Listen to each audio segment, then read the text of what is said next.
You guys have been waiting for it, and we promised it. Today with me in the Kana's Corner is Jennifer Hale. Thank you for joining us. My pleasure. Hi, everybody. Sorry to keep you waiting. Good to be here. Now, obviously, all you guys were really excited, and we appreciate your patience, but we did fulfill the duty, so.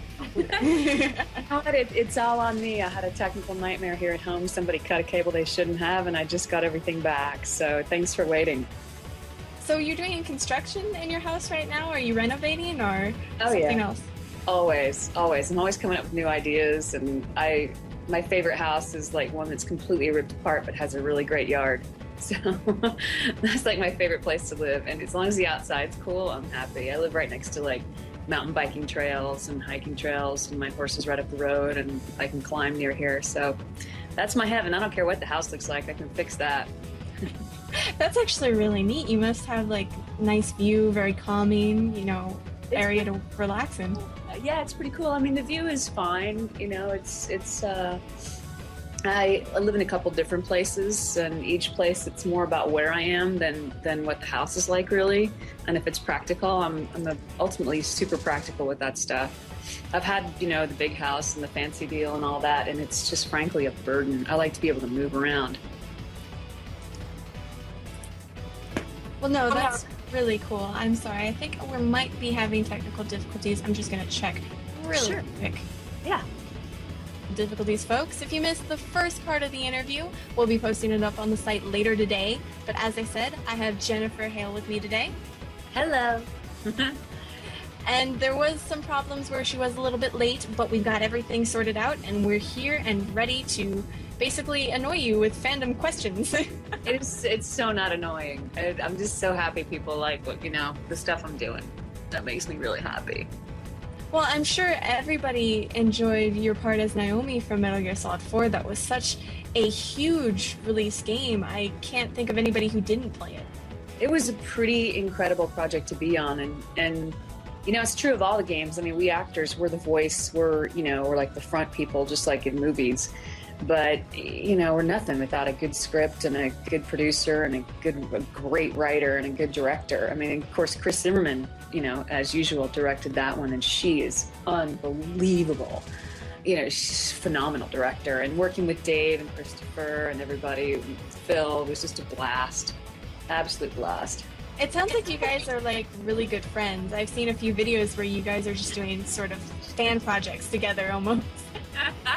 Yeah, we are. I mean, I've known Dave a long time, like 15 years, I think we figured out. 14 years, something crazy like that.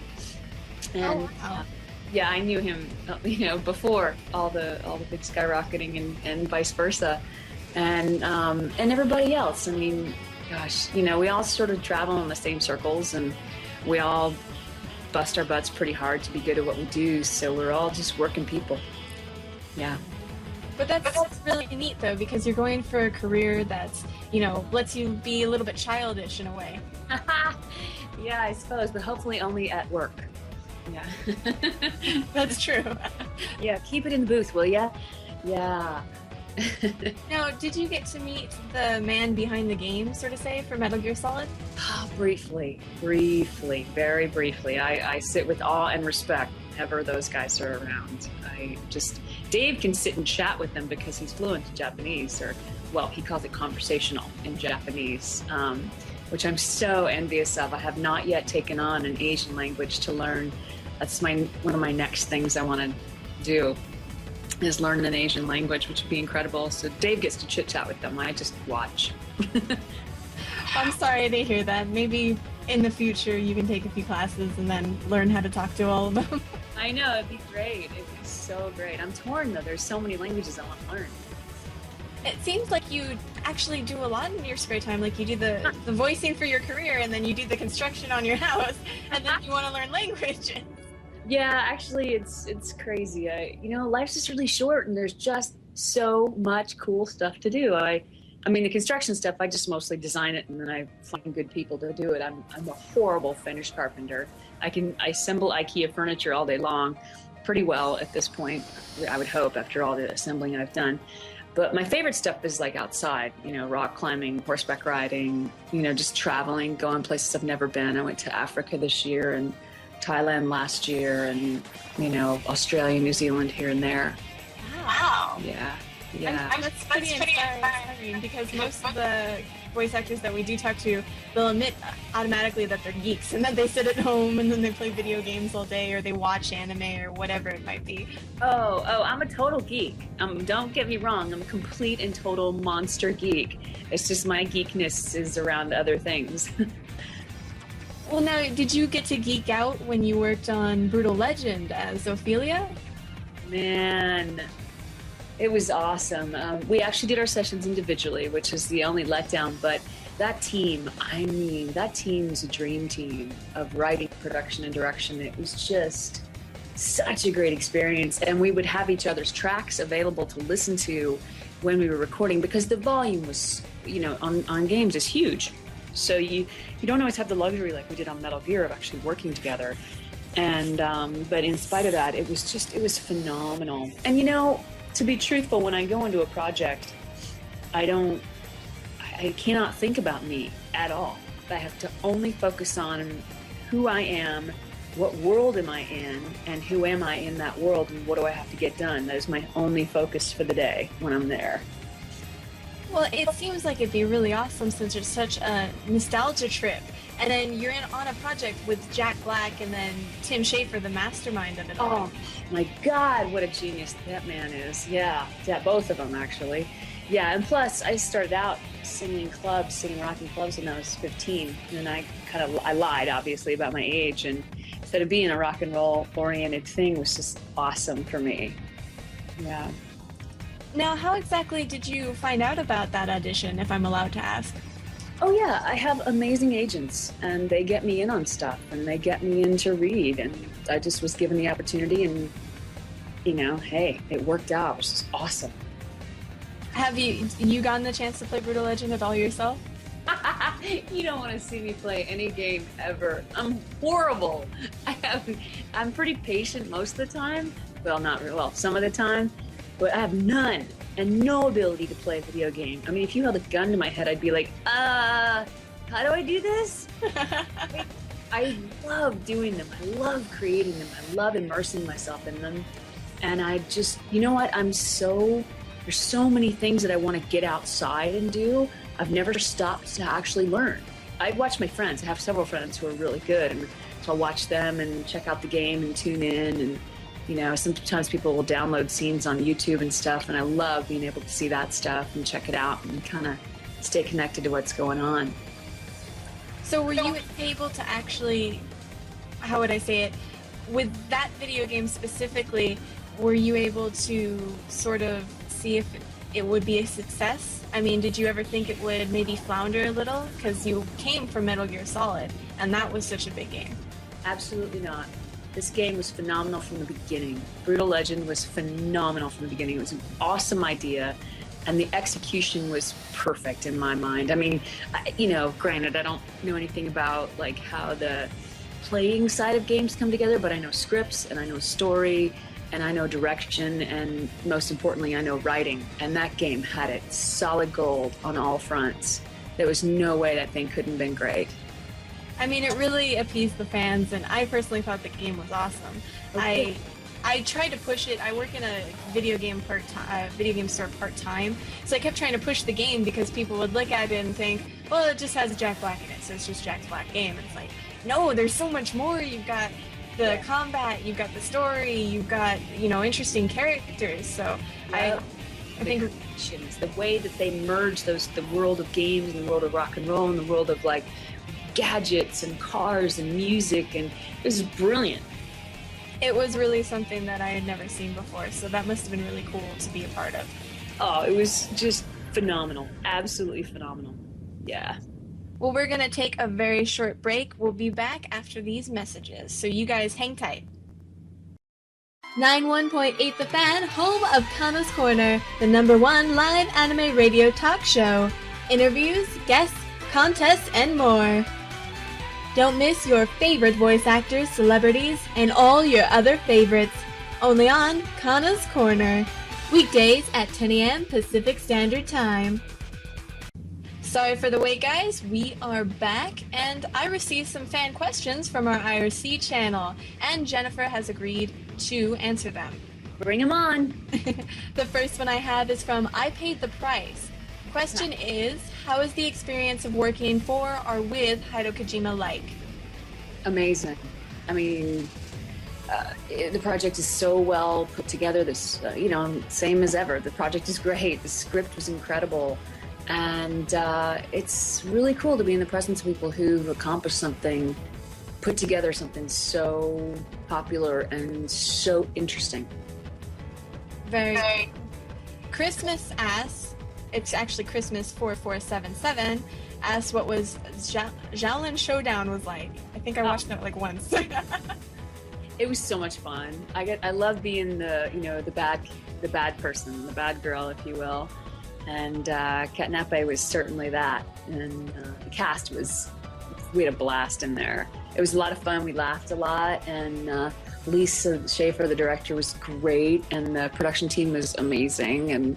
And it was just really fun. It's always fun to be bad and just do the wrong thing flat out. So you do like being evil characters then? Oh, yeah. Well, they always believe in what they're doing. They just are going down a different road. Just slightly twisted. Yeah, they're not twisted to them. Everyone else is just missing the point. The last one I have is from DJ MOTD. How did you feel about doing the voice for Shepard's in Mass Effect 1? Oh, are you kidding? Loved it. Absolutely loved it. In fact, that game had so much volume, and we did so many sessions and there were so many lines. So I spent so many hours immersed in that world that I actually found it creeping into my dreams. Like I would start to dream in that universe a little bit. It was wild. Shepard, really, really great character. Really fun. Out of sheer curiosity, can you explain any of those dreams?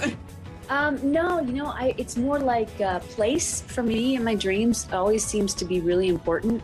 Like my environment where I am. And, I guess there's some crossover because in my job, obviously I'm standing in a recording booth and there's nothing but soundproof walls and some glass. And I have to invent a place in my head. If you know what I mean? I have to see the place I am to make it as real as possible. So when you guys play, it's real for you. So I guess those two things cross over. Well, everyone has their own way to visualize or make the characters come to life. And you get to make Shepard come to life in Mass Effect 2. Yes, I do.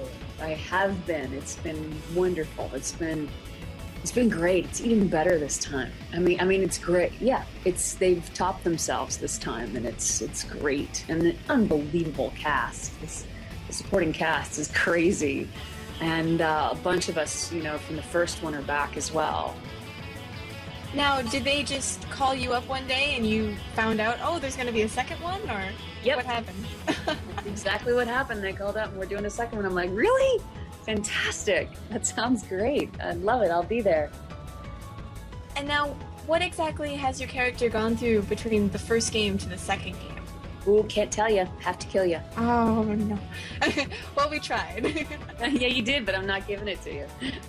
So, can you tell us at least what your best experience was working on either Mass Effect 1 or Mass Effect 2?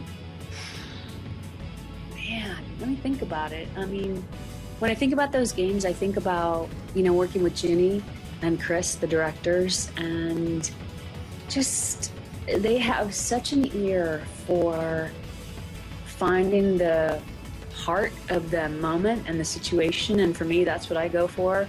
I just want to make it, obviously in games, sometimes your reality is a little bit pushed past the norm, a little heightened, you push it a little bit. But there's a lot of times in Mass Effect 2 where we really get to just lay back and just let it sit and be as real as possible. And it is so cool.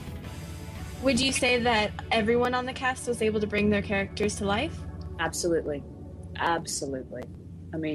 Like I said, in that game as well, because of the sheer volume of it, we worked individually, but we had the good fortune sometimes of being able to hear the person we were acting with, in playback, like before we would interact with them in our recording. And the stuff I heard sounded wonderful. Do you think that fans of the first one will be just as excited or enjoy the second one just as much? Yeah, I think they will. I absolutely do. Well, for those who don't know, that comes out January 26th. If you don't know about it, look it up. It's a good game by BioWare. Yeah, and can I say, please play as the female player. Sorry, Mark, but play as the female player. Let me just say that. And those of you who enjoy it, email BioWare and tell them you enjoyed it, because they never promote the female player. They only promote the male, and they need to give us girls some airtime. They do. You know, I was actually looking at the cover they have, like the cover that they're deciding on, and it just has the male one right up in front, but it doesn't have any mention of the girl one.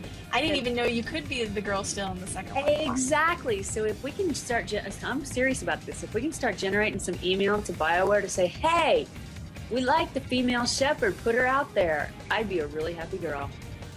Well, we will make sure to encourage all of our fans to do that, because why wouldn't you want to be a girl anyway? And why wouldn't you want to be a girl voiced by Jennifer Hale? And look at the girl they use. She's hot. The one where you get to put her together how you want. She's, you know, she looks good, and she sounds like me. So there you go.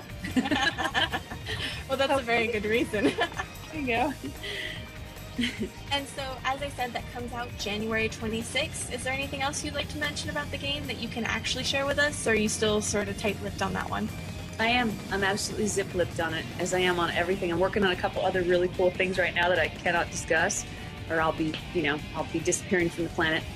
Aliens will abduct you. Right, exactly. They'll come and take over my body. But I mostly just want to thank everybody for all the positive, feedback and everything, and for playing, and for letting me know that you guys enjoy it. That means a lot. And email BioWare. So. Is there any projects that have come out, or maybe just about to come out, that you can talk about, or you want to promote? Mostly it's Mass Effect right now. Mass Effect 2. That's the big one. And that's the one I'm super excited about. Phenomenal, returning cast and crazy supporting cast. And we've got Carrie-Anne Moss, and we've got Martin Sheen, and we've got Trisha Helfer from Battlestar, Michael Hogan from Battlestar, and Claudia Black, who I adore. And we got some amazing people in that supporting cast, so it's going to be fun. So you sort of get to meet fans in a sense when you take on a project sometimes. Yeah, I have to say I did geek out with Claudia a little bit, because she cracks me up. I've seen some of her stuff, and she's one of those people that seems to have just a blast. She's working, and she struck me as being very much like that as a person, and I was really excited to meet her because I have such high respect for the work that she does.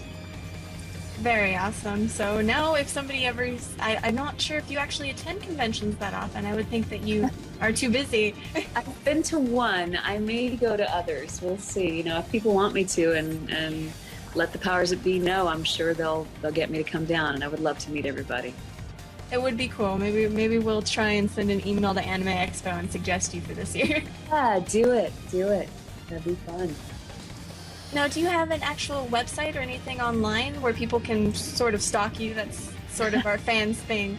I do. I'm not maintaining it very well, mostly because I don't know how. But it's jenniferhale.com. That's my website. It's pretty straight up. But yeah, just jenniferhale.com. Do you have any Facebook or Twitter or MySpace? People love those things. I think I have a fan page on Facebook. Yeah, that's on there as well. So. And is there anything else you'd like to say to our fans who tuned in? Just a big fat thank you, and have an awesome day. Well, hopefully we can have you on future shows in case you want to promote anything else, or after Mass Effect is out and you can talk about it. Yeah, we can do that. We can totally do that. So this has been Kana's Corner, and I'm here with Jennifer Hale, and we're going to tune out, but make sure to watch the website, as we'll have this interview up later tonight or tomorrow. So thank you for tuning in. Bye, you guys. Thanks.